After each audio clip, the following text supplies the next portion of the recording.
This 5-minute solution will show you how to stop auto-saving WhatsApp images and videos on your iPhone. So whenever someone sends photos and videos on your WhatsApp and you see the photos and videos automatically saved to your Photos app, and to stop this, just follow this quick solution.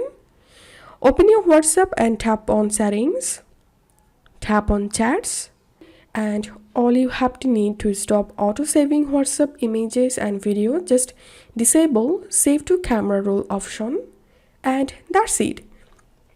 After doing this, whenever you receive photos and videos on your WhatsApp, those photos and videos won't save automatically in your Photos app.